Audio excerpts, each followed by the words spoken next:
ناظرین، وزیر اعلیٰ علی امین گنڈا پور کا قافلہ جو ہے وہ پنجاب کی حدود میں داخل ہو چکا ہے۔ جگہ جگہ اسلام آباد میں کنٹینرز لگے ہوئے ہیں، ان کا احتجاج ہے ڈی چوک پہ، اور وہاں پہ کیا سلوک ہو رہا ہے ہمارے احتجاجیوں کے ساتھ اور ان کا جو پورا قافلہ ہے اس کے ساتھ، اس چیز کی اپڈیٹ دیں گے آج کی اس ویڈیو میں۔ ہماری ویڈیو کو اختتام تک ضرور دیکھیے گا۔ ناظرین، علی امین گنڈا پور کا جو قافلہ ہے وہ کے پی کی حدود پار کر کے پنڈی پہنچ چکا ہے، اور برہان انٹرچینج پر پولیس کی بے تحاشا شیلنگ اور بلٹ فائرنگ ہو چکی ہے۔ وہاں پہ 22 لوگوں کو گرفتار کر لیا ہے، اور نہ جانے کتنے زخمی ہیں اور کیا صورتحال ہے۔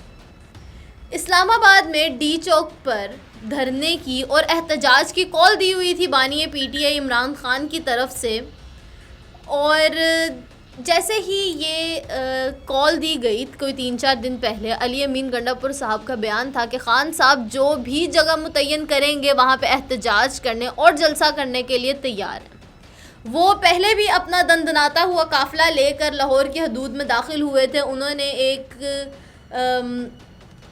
کامیاب جلسہ کیا لاہور میں، اس کے علاوہ انہوں نے متعدد جگہوں پہ اور بھی جلسے کیے ہیں جو ہمیں پچھلے کئی دنوں دیکھنے کو ملے ہیں، اور اب وہ اپنا قافلہ لے کے پہنچ چکے ہیں اسلام آباد۔ اسلام آباد کی حدود میں نہیں داخل ہوئے کیونکہ حدود میں داخل ہو ہی نہیں سکتے۔ ڈی چوک کے اوپر انہوں نے کنٹینرز لگائے ہوئے ہیں، انہوں نے جگہ جگہ پہ رکاوٹیں لگائی ہوئی ہیں، لیکن جو علی امین گنڈا پور صاحب کا قافلہ ہے وہ بھی کہتے ہیں کہ ہمارے پاس تمام کنٹینرز، ہمارے پاس کرینیں، ہمارے پاس ریسکیو کی ایمبولینسز، اور ہمارے پاس جو عوام ہے، ہمارا ہزاروں کا مجمع ہے، وہ ان رکاوٹوں کو ہٹانے میں کامیاب رہے گا، اور ہم لوگ اس جگہ پہ جا کے اپنا احتجاج کریں گے۔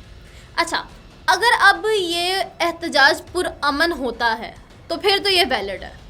جو وہ پی ٹی آئی کا ہر دفعہ کا ایک ان کا اعلامیہ ہے کہ بھئی ہمارا تو احتجاج جو ہے وہ پرامن ہوتا ہے، کسی طرح کی بھی اس میں غنڈہ گردی نہیں ہوتی، لیکن جو حکومت ہے اس کی طرف سے انتشار پھیلا دیا جاتا ہے۔ اگر تو یہ احتجاج پرامن ہوتا ہے تو پھر تو یہ ویلڈ ہے، لیکن اگر نہیں ہوتا تو پھر کارروائی کرنی چاہیے، لیکن احتجاج سے پہلے ہی کارروائی کر دینا، یہ چیز ان کے پوائنٹ کو بہت زیادہ سٹرونگ کرتی ہے کہ ہم پرامن احتجاج کرنے جاتے ہیں اور ہمارے اوپر حکومت کی طرف سے رکاوٹیں حائل کی جاتی ہیں۔ ہمارے جو وزیر داخلہ ہیں محسن نقوی صاحب، ان کا یہ کہنا ہے کہ ملک میں جب غیر ملکی سربراہان موجود ہیں تو پی ٹی آئی کو سوچنا چاہیے اور نظر ثانی کرنی چاہیے اپنے احتجاج کی کال کے اوپر۔ میں بھی ان کا اشارہ ہو ڈاکٹر ذاکر نائک کی طرف یا پھر اور دیگر سربراہان کوئی ملک میں موجود ہوں، لیکن آپ دیکھیں کہ کسی بھی ملک کے داخلی امور اس طرح سے تبدیل نہیں ہوتے۔ اگر تبدیل ہوتے بھی ہیں تو آپ پرامن احتجاج ہے نا، جمہوری حق ہے، سب کا حق ہے، ہر پارٹی کا رائٹ ہے۔ ابھی جماعت اسلامی والوں نے پچھلے دنوں دھرنا کیا، پچھلے 1-8 مہینے پہلے پرامن دھرنا تھا، آپ دھرنا کرنے دیں، آپ ان کے مطالبات کو مانیں۔ انہوں نے دھرنا کرنا ہے، وہ اپنا احتجاج ریکارڈ کرائیں گے، وہ وہاں سے چلے جائیں گے۔ اس کو انتشار میں تبدیل کرنا، پولیس کی طرف سے فائرنگ کرنا، شیلنگ کرنا اور لوگوں کو گرفتار کرنا، لاہور میں بھی ایسا ہوا، اب پنڈی میں بھی ایسا ہی ہو رہا ہے۔ تو یہ کچھ ایسی چیزیں ہیں جو کہ ایک پرامن احتجاج کو بھی منتشر کر دیتی ہیں اور اس کو انتشار پسند بنا دیتی ہیں۔ اب صورتحال یہ ہے کہ اسلام آباد بھر میں دفعہ 144 نافذ ہے، اور لاہور میں بھی 3 اکتوبر سے 8 اکتوبر تک دفعہ 144 نافذ ہے۔ اسلام آباد میں ڈبل سواری پر پابندی ہے، موبائل سروس معطل ہے، جگہ جگہ پہ رکاوٹیں لگائی ہیں کہ کوئی بھی ڈی چوک میں داخل نہ ہو سکے۔ پولیس کی دھواں دھار شیلنگ جاری ہے، لوگ جو ہیں وہ بے تحاشا زخمی ہو چکے ہیں، 22 لوگ گرفتار ہو چکے ہیں، اور ہوا یہ ہے کہ پولیس نے جب شیلنگ کی ہے تو جب ہوا کا رخ تبدیل ہوا ہے تو وہ ساری شیلنگ کا دھواں جو ہے وہ پولیس کے اپنے اوپر آ گیا۔ اب آپ دیکھیں کہ یہ وہ سینیریوز ہیں جو اس وقت میدان جنگ لگا ہوا ہے اسلام آباد کی حدود میں، جو ایک طرف آپ کہہ رہے ہیں کہ مختلف سربراہان ہمارے ملک میں موجود ہیں، دوسری طرف آپ نے خود ہی اپنے وفاق کو میدان جنگ بنایا ہوا ہے. آپ لوگوں کو آنے دیں, وہ آرام سے احتجاج کریں گے, ریکارڈ کرائیں گے اور وہاں سے چلے جائیں گے. اگر آپ اس کو اتنا انتشار پسند نہ بنائیں تو. آگے سے پی ٹی آئی کا کہنا یہ ہے کہ ہم نے عدلیہ کی آزادی کے لیے کال دی ہے, یہ ہمارا جمہوری حق ہے. ہم کہتے ہیں کہ پاکستان ایک جمہوری ملک ہے, لیکن پی ٹی آئی کہتی ہے کہ ہمارا مینڈیٹ چوری کیا گیا. ہم کہتے ہیں پاکستان جمہوری ملک ہے, یہاں پہ جمہوری حکومت ہے, لیکن پی ٹی آئی کہتی ہے کہ ہماری سیٹیں زیادہ تھیں, ہمارا حق ہے نیشنل اسمبلی میں, اور ہماری جمہوریت کے اوپر لات مار کے انہوں نے اپنی حکومت قائم کیا. گراؤنڈ ریئلٹیز دیکھا جائے تو کچھ ایسا ہی ہے, لیکن جس طرح سے ملک کی باقی تمام سیاسی پارٹیوں نے گٹھ جوڑ کیا ہوا ہے اور انہوں نے اپنی ایک حکومت بنائی ہوئی ہے, مخلوط حکومت, ان کا بھی نظریہ بالکل ٹھیک ہے کہ بھائی اگر تو عدلیہ کی آزادی کے لیے اجازت دے دی اور عدلیہ خود مختار ہو گئی تو بانیے پی ٹی اے باہر آ جائیں گے. بانیے پی ٹی اے باہر آ گئے, انہوں نے اپنے حقوق کے لیے لڑنا شروع کر دیا تو مخلوط حکومت ضائع ہو جائے گی.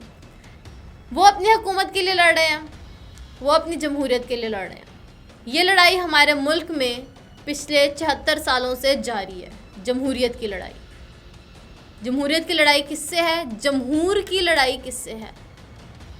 ہمارے ملک میں سرکار کی لڑائی ہے جمہور کے ساتھ. یہ پچھلے 75 سالوں سے ہے, یہ آج تک جاری ہے, اور یہ اس وقت تک نہیں بدلے گی جب تک پوری جمہور مل کے اس کا خاتمہ نہیں کرنا چاہے گی. جب تک جمہور مل کے اس ملک میں سیاست کو نافذ نہیں کرے گی. سیاسی پارٹیاں آپس میں جس مرضی طرح لڑیں, بیرونی قوتیں نہ لڑیں. ان سیاسی پارٹیوں کے روپ میں بیرونی قوتیں مت لڑیں جمہور کے ساتھ. سیاسی پارٹیاں آپس میں جتنا مرضی لڑیں. جمہور کا حق ہے احتجاج, جمہور کو حق دینا چاہیے احتجاج کا. اپنی ہی عوام کے اوپر اپنی ہی سرکار شیلنگ کر رہی ہے, اپنی ہی عوام کے اوپر جو اپنی روٹی کپڑے مکان کے لیے, جو بجلی کے بلوں سے تنگ آئی ہوئی عوام, جو مہنگائی سے تنگ آئی ہوئی عوام, جس کو کوئی ایک لیڈر مل جاتا ہے یا پھر کوئی ایک شخص ایسا مل جاتا ہے جس کے ذریعے وہ اپنی بات کہہ سکتے ہیں, یہ عوام اس کے پیچھے چل پڑتی ہے. کیونکہ یہ عوام تنگ آئی ہوئی ہے پچھلے 75 سالوں سے, اس نظام سے, اس سرکار سے. اور یہ نظام اس وقت ٹوٹے گا جب یہ جمہور ایک قوم بن کر سامنے آئے گی. جمہوریت کو جمہوریت کے حقوق حاصل ہیں, جمہور کو جمہوریت کے حقوق دینے چاہیے. جتنے ادارے ہیں ان کو اپنے اپنے کام کرنے چاہیے. اور اس وقت جو ہمارے وفاق میں خانہ جنگی چھڑی ہوئی ہے, اس وقت جو میدان جنگ بنا ہوا ہے, اس کا حل نکالنا چاہیے, بجائے اس کے کہ آپ اپنی ہی عوام کے اوپر تشدد کریں, انہیں گرفتار کریں اور انہیں دہشت گرد قرار دے کے جیلوں میں بند کر دیں. فی الحال تک کی یہ صورتحال ہے ہمارے وفاق کی کہ وہاں پہ احتجاج کرنے کی اجازت نہیں دی جا رہی. وہاں پہ دفعہ 144 نافذ ہے, 22 لوگوں کو گرفتار کر لیا گیا ہے. موٹر سائیکل پر ڈبل سواری کی پابندی ہے.